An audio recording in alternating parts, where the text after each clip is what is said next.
This family watches helplessly as their teen daughter bleeds out. Madison, stay with us. Oh, come on. Back up. Tina!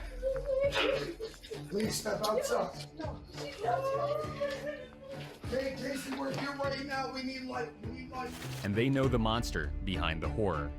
That's him. I'm positive number 2 is him. I don't need to look any further. Number 2. I'm sticking with number 2. An illegal immigrant who dated a minor and eventually killed her. That was my friend. You didn't kill her? No, that was my friend. How do you know she's dead? Well, my friend, he told me. What friend? Who's your friend? Un amigo, yo llamé mi amigo. But in this digital age, nothing remains hidden. He thinks he can outrun the law. He's wrong. A teenage girl's life ends in violence, and the prime suspect disappears into the night. Detectives launch a relentless manhunt, going through streets, homes, and digital trails. But the break they need comes from an unexpected source, a grainy security video, and a pair of muddy sneakers. What starts as a search becomes a chilling dive into obsession and betrayal. Hello and welcome back to Ministry of Crime. Or, welcome if you're new here. This is the horrifying ordeal of Madison Michelle Wells, but first, our condolences to her loved ones. A frantic 911 call goes out from Van Pelt Place in Long Branch, New Jersey, just after 10:40 p.m. A 16-year-old girl has been stabbed.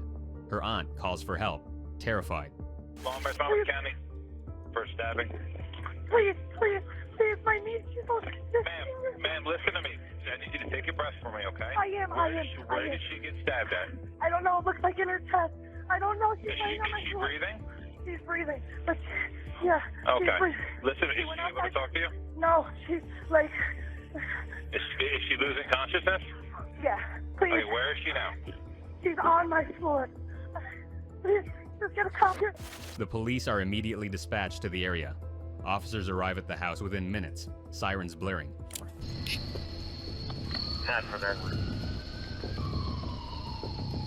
They rush toward the home, unaware of the victim's age or how dire it is. Oh my God! The screaming hits them before they even step through the door.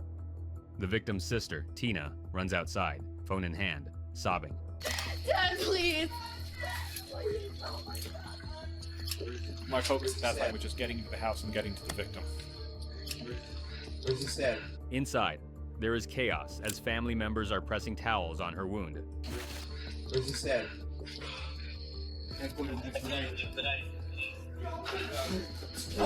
A bloody handprint is smeared down the hallway wall. Someone has tried to hold on and failed. Just beneath it, teen Madison Wells lies in a pool of blood. You got any gloves? You got another pair of gloves? You got a light? Just take these. I got more in there. Flashlights, I don't care, something. With eyes half open, her lips are turning blue.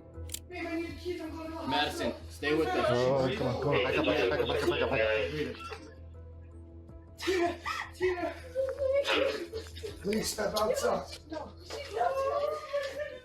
Hey, Casey, we're here right now. We need light. Family members crowd around her while officers push through the panic, looking for a pulse. Shining a light on her, another officer pulls on his gloves and starts CPR. Casey, calm down. Madison, stay with us. Madison, stay with us. Madison, stay with us. It's heartbreaking. Open that mask. Yeah. Well, if EMTs rush in and drop their equipment beside Madison, not wasting a second. One medic grabs an oxygen tank, another checks for a pulse. They're all working together, fast but focused, trying to bring Madison back. We have the tank Do we circle. have another tank if somebody wants to run out? We got it right here. we have a pulse check. Yep, just check that. I can grab it. I'll just grab it. How do we, You want me to do bag roll? Yep. Once it gets the airway in, we'll also bag it. Everyone in the room knows what's at stake, but no one says it out loud. CPR in progress. One EMT starts chest compressions while another secures her airway. She bleeding. Right here is the only one I see. She's not even actively bleeding anymore. Let these guys do their work right now. Let them do their job right now. A third gets the oxygen flowing. There's blood on their gloves, on the floor, on Madison's shirt. It's hard to tell where it's coming from. One wound is visible, but the rest might be deeper.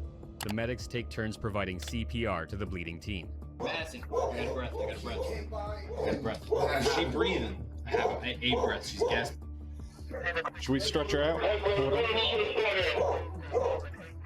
Madison, come on. Madison, stay with us. Check that pulse. But the responding EMT would say something everyone was afraid of. You check the pulse because I wasn't feeling anything. Her name keeps echoing through the room, again and again. But Madison isn't responding. Her chest barely rises. The medic rechecks her pulse. What do I do? If she does have a pulse, it's very faint. It's faint, almost gone. Officers move in to clear space around the EMTs. Backup arrives.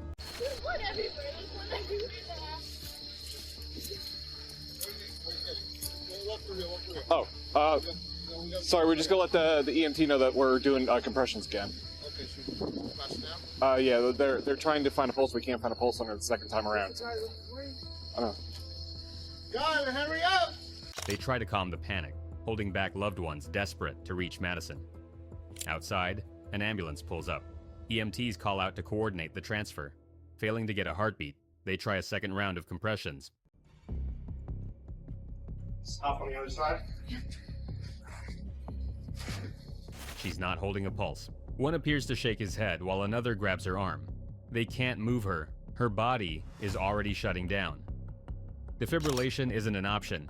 Chest compressions keep blood and air moving. 2, 3.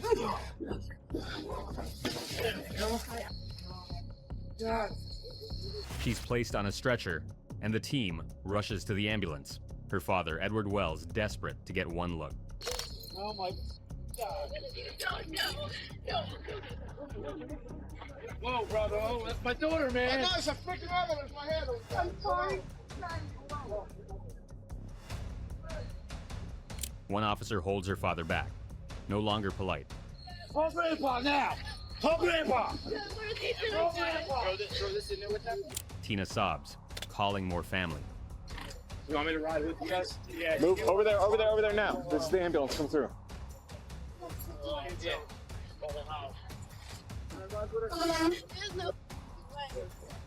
Time is slipping away. They reach the ambulance doors, while the officers continue to get the family to clear the way.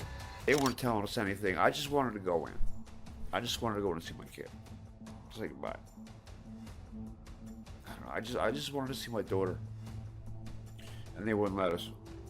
It was really surreal. The officer might seem rude, but he has to prioritize the victim right now. He cannot spare feelings. Madison needs someone to be firm, focused, and in control. She needs all the help she can get. Hang in there, Maddie!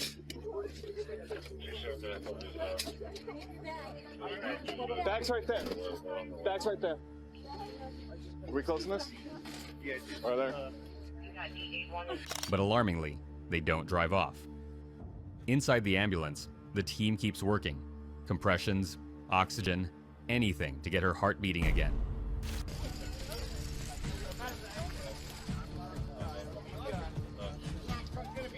She's lost too much blood, and they all know this might be their last chance. Tina is frantic. No. They got to stabilize her. That's what. Just I know. Okay. I know. That's not okay. Are you guys going? I'm waiting on ALS to tell me what to do. Okay. Madison has to be stabilized before she can be transported, a standard procedure. One of the medics keeps working on chest compressions, tired but adamant to save her life. Come on, Maddie. Can you move them away from the Come on, Maddie. Guys, come on. Just go stand over there, guys. Madison's father is desperate to see any signs of life, but the officer moves him away from the scene so the medics can do their job more efficiently. I can't look. I can't look.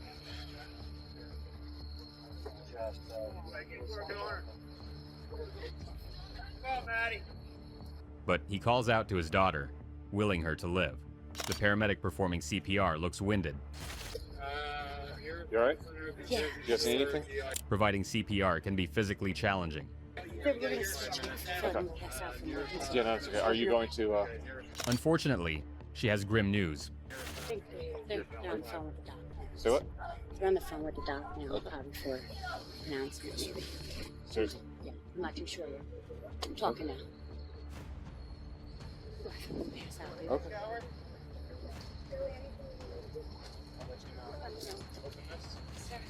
One look at the medic's face, and one immediately knows what's coming. All they want now is a chance to say goodbye. When I saw Madison, I kind of knew that she wasn't gonna make it. She is transported to Monmouth Medical Center. Outside, her family is told to wait. Waiting outside the hospital, and I said, is my sister dead? And he didn't answer me. And so when he didn't answer me, I knew that my sister was dead. Despite everything they've done, all the efforts to save her, Madison doesn't make it. Upon arrival, she is pronounced deceased at 11:25 p.m. Everybody was in shock, pretty much. I immediately, fell to the ground. I fell to the ground and I cried. She said, what are we supposed to do now? Just go home, go to sleep like nothing ever happened? No one wants to leave. No one knows how to. It doesn't feel real. How could it be? Back at the house, the investigation begins. Police know they must move quickly. The killer won't wait around to be caught. Understanding I'm being called that you're going to have 2 class 2s that are going to be securing the scene with Morgan until the DP gets there. I don't know which guy's bathroom this is. 272's guy for you. At that point, calls are being made to the detectives. Their supervisor will be notified and he'll start calling out people to show up to the scene. It's now a crime scene. Madison's family will have to spend the night at a hotel. Meanwhile, officers start canvassing the neighborhood, looking for anything that might have been left behind.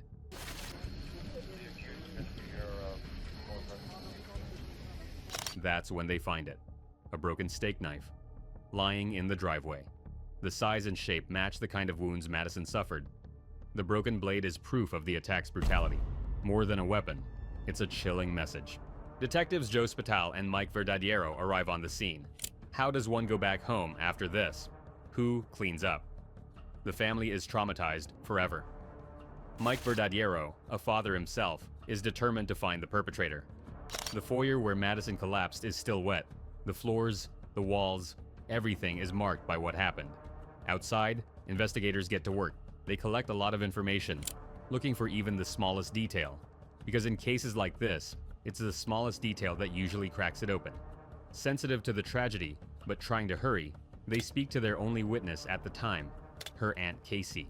You mind giving me a quick, just tell me what happened as far as like, I know you picked her up today, right? Yeah, I picked her up last night. Earlier tonight, me, my sister, and my boyfriend were sitting in the living room. What time did you pick her up at? She explains that she had picked Madison up that evening. Around 9 p.m., they were all just sitting together. Her sister, and her boyfriend. It had been a normal night. Casey brought her over to her house. Casey stated that Madison went outside for approximately an hour. Someone called Madison outside to speak with her that night. Then, at around 9:30, Madison stepped out. Someone had called her outside. Nearly an hour later, she stumbled back through the door, covered in blood. Police ask who Madison might have been meeting. Casey hesitates, still in shock, but deep down, she already knows. There's one person who's been at the center of all this. One person Madison had been trying to stay away from. An ex-boyfriend. It's just weird, and this whole relationship has been weird to me, and she had cut me out of her life because I kind of sensed something. I had a weird feeling from the gate about him, but... She breaks down, but eventually provides them something vital. About him, but... This was really crazy. Yeah, I know. I'm sorry. It's alright. So I called her, because I was like, and she had told me they'd broken up, or whatever. They broke up. A name. Bryan, what? You still don't know your last name. It's gotta be the same. What's his last name? His name's Cordero. C-O-R-R-E. What? If I'm correct. Your boyfriend, Bryan Cordero. Bryan Cordero Castro. Tina immediately provides his details. The entire family seems convinced, without a doubt, that the perp is her ex-boyfriend. Relationship headquarters on Rising Long Branch First Aid Department. It like keeps yours doesn't pop up.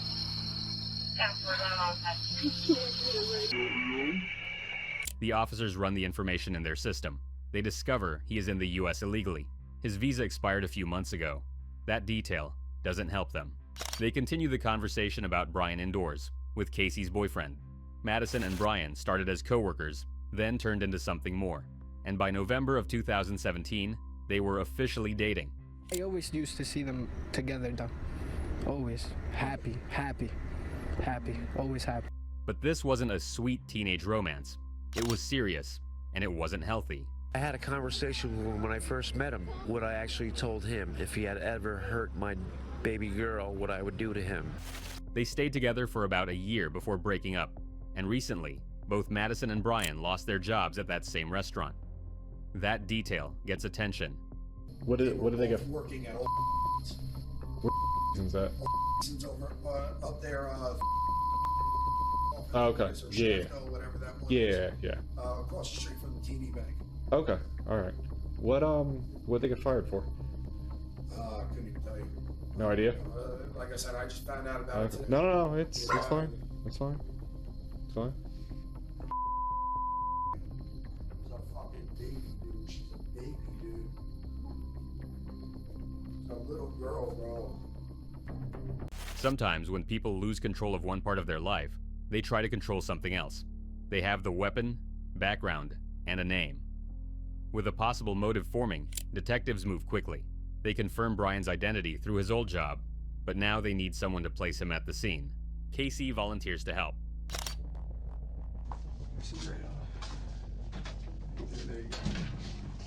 The officers prepare a set of photo arrays. Bryan's picture is placed among them. Officer, tell your name. Casey Wells. I'm gonna read this to you word for word, and we'll go through the process, okay? In a moment, I will show you 6 photographs, one at a time. You may take as much time as you need to look at each of them. That's it. Casey is asked to look through each one carefully, because officers cannot proceed further on a simple hunch or doubt. She doesn't hesitate. Her eyes land on the second photo, and she stops. That's him. I'm positive number 2 is him. I don't need to look any further. Number 2. I'm sticking with number 2. Okay. You need to go back to the photos? No. It's the confirmation they've been waiting for. Now, they move in. Officers rush to Bryan's last known location. Their goal is clear: find him and bring him in.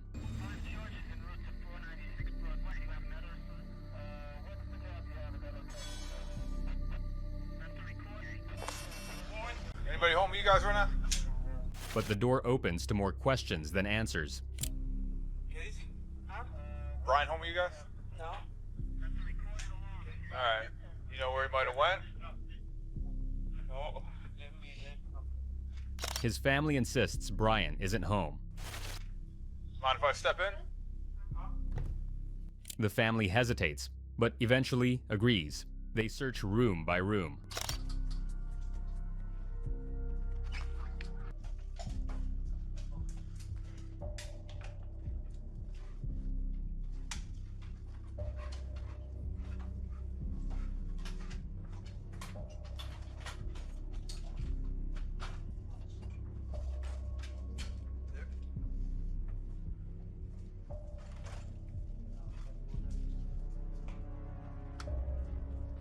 Assisted by a canine unit. But Bryan isn't inside. They move the search outdoors. There's nothing to tie him to the crime.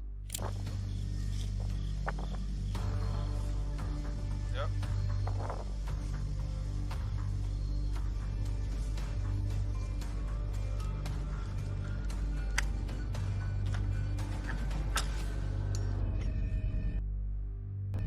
The search turns digital. Investigators start tracking Bryan's phone. They call multiple mobile carriers, trying to determine which service he uses. Hi, this is Colin with Verizon Security. May I have your name and agency, please? Corporal Gant, Long Branch Police Department. What can I do for you today, ma'am? I have a phone number I would like to try to ping. I don't know if it's Verizon or not. Gotcha, yeah, we can find out. What's the number? Alright, let me check it out one moment. Thank you. It takes time, but eventually, they get a hit. So that number is showing to belong to Sprint PCS. Right. Yep. His number belongs to Sprint TCS, a telecommunications provider. They call in a ping request. What's the nature of the emergency? We just had a homicide and he is an armed accused. Okay. What are you needing of us, a ping? Once more, they come up empty. Bryan's phone is switched off. There is no signal to trace. With no solid evidence to move forward, detectives turn their attention to the neighborhood. They're hoping someone, somewhere, saw something. What they find next changes everything. Just down the street from Madison's home, there is a residential security camera. It captures a crucial moment. A man running toward the ocean at 10:39 p.m. Could this be their suspect making his escape? They pull more footage. One camera shows him near Madison's home. Another reveals him slipping into a back alley. The footage is grainy but clear enough. The build matches Bryan, and the timestamp fits the murder window. Following the trail, officers head to a nearby house, and they finally locate him, Bryan Cordero Castro, standing in the kitchen. But finding him is just the start. They've got him. But now, they need proof. Officers confirm if he's the man from the video. Nikes. Air Jordans, they're kind of mudded up. What shirt were you wearing and what shoes were you wearing before? That's what you had on? You sure? You didn't change? How am I going to change? You were here at your cousin's house, right? I was gone like 1 minute. Oh. Okay. All right. I don't need to lie. No, I'm not saying a lie. I'm asking a question. Bryan is wearing mud-stained Nike Air Jordans. When asked where he was, his account aligns with the footage. Same time frame, same streets, and the same mud-stained sneakers. He is transported to the Long Island Branch Police Department. Right as they're removing his sneakers in the booking area, Bryan whispers something strange under his breath. It sounds like he's saying goodbye to his shoes. Then, without warning, he bolts. A nearby sergeant is quick to react. Bryan barely makes it a few steps before he's tackled and restrained. Why would an innocent man run? Detectives aren't waiting around anymore. They jump right to interrogation. Stand over here.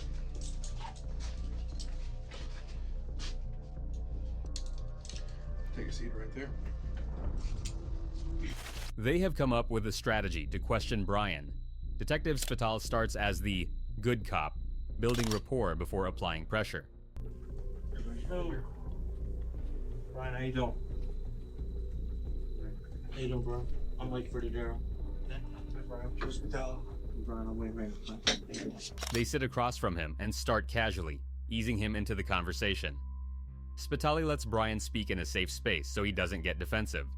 You know why you're here, but before I speak to you, I still gotta read you what's called the constitutional rights, and you gotta understand your rights. And if you want to speak to me, you know, you sign the form that you want to speak to me. Okay? What's your phone number? I don't know. You don't have a phone? Where did you lose your phone? Where did you lose your phone? I don't. Then he gets down to business, starting light. So you just turned, how old? You just turned 19? No. 18? No. You 20. 20. Oh, I'm bad at math. 3 days. There are some chuckles to break the tension, but Bryan begins with a lie. He claims he doesn't even have a phone. Detectives know it's a lie. Bryan says Madison asked him for money that night. How much money does she want? 14. $14? Yeah. Where was she gonna go? To work. To work, you said? Yeah. But she work in the morning and I go in the afternoon. Okay. So give the money to her. He acts like that's the end of the story.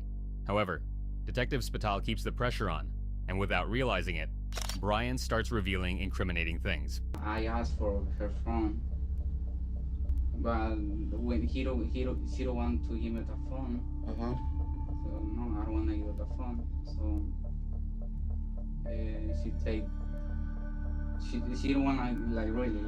I just said, can I have the phone? And I give her my phone. So you took her phone, yeah, and then you gave her your phone. Yes. How did you take her phone? Did she give it to you, or you just took it? No, that wasn't her card. I take it like this. The one thing Bryan doesn't know is that the officers have a record. Earlier that day, he had tried to contact her more than 230 times. 230 calls and texts in 9 hours. Her family warned her, but "I'll be right back" became her last words. She called her because she really needed a phone, so I didn't have chance for check everything. She didn't have enough time. I didn't have time to look through the phone. He had no business going through her phone. We know what happened and how it happened. That's done. But I'm curious why. Yeah, she recovered me. Okay. Because I already know the answer. She broke up with you? Yeah. Okay. She recovered me. Right. I told him explained to him. I didn't do anything to him. Okay. So she cheated on me. She cheated on you? She cheated on me this morning. Well, This that's morning terrible. I know. Yeah, this morning I know. And my friend, he told me he saw her with another guy. I didn't kill her. Bryan claims they broke up that day over her cheating, as told by a friend. But he makes a mistake. Before detectives even mention Madison's death, Bryan talks about her in the past tense. He already knows. And to cover for that, he makes up yet another lie. That was my friend. You didn't kill her? No, that was my friend. How do you know she's dead? But my friend, he told me. What friend? Who's your friend? He invents a friend. Somehow, this mysterious friend knows all the details of what happened to Madison. Bryan doesn't even know his last name, yet Angel trusts Bryan so much that he tells him everything. Bryan's story is about to collapse. After talking a bit, the detective Spital breaks out the bad cop routine. You're lying to me. I'm not lying. We have evidence that you were there. Yeah, I was there. You're the one who killed her. Stop. Don't put Me? Angel. Yes. Me? Yeah, you're throwing Angel. Angel's in heaven with God, the angels. You were there. Yeah, with my friend. You were there by yourself. They have something he doesn't know about. A plan. Spital bluffs. She told us. She told us. Madison. They act like Madison is still alive. We talked to Madison, okay? There's cameras out there, there's witnesses. They tell Bryan that Madison's final words pointed to him. Whether it's true or not doesn't matter. Because in that moment, cornered, Bryan surrenders. I know, I bet, you know what, I could see it. I bet you really loved her, I know. We all know you loved her. I know, she loved her a lot.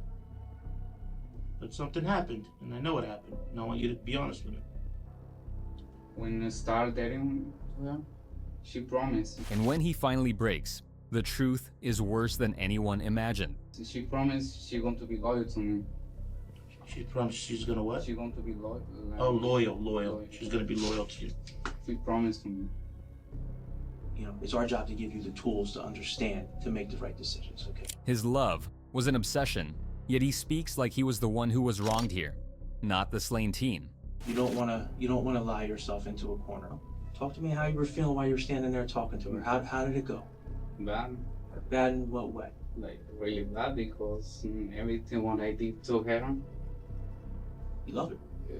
Were you sad? Were you angry? Were you a mix of everything? Angry? Yeah. Let's talk about it. What happened?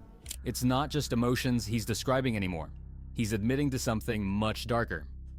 Le diste con qué? What's the thing? What did you use? A knife. A knife? So you killed her? Yeah, me. You said you stabbed her with a knife. Yeah. He ultimately confesses. He describes the argument and the tragedy that followed. She was in her phone. Oh, she was on her phone? Yeah. Okay. Then she take my phone. Okay. So now she has your phone? Yeah, well. Okay. Then I do it like this. With your right hand? Yeah. Okay. What did she say when that happened? I run. Run? Yeah. He couldn't let anyone else have her. There's no hesitation or sign of remorse in his voice. Just cold, mechanical steps and hand motions. With enough evidence to seal the case, detectives charge Bryan Cordero Castro with first-degree murder and manslaughter, as well as unlawful possession of a weapon. He has been sentenced to 30 years for taking Madison's life and another 5 for trying to run. This wasn't love, it was control. When Madison broke free, he snapped. He didn't leave. He didn't let go. Stabbed her to death. And then ran like a coward. Friends and family were left in shock and grief. If you or someone you know is in a controlling or dangerous relationship, don't wait. talk to someone. Like this video to honor Madison. Comment to spread awareness. Subscribe for more true crime stories that matter.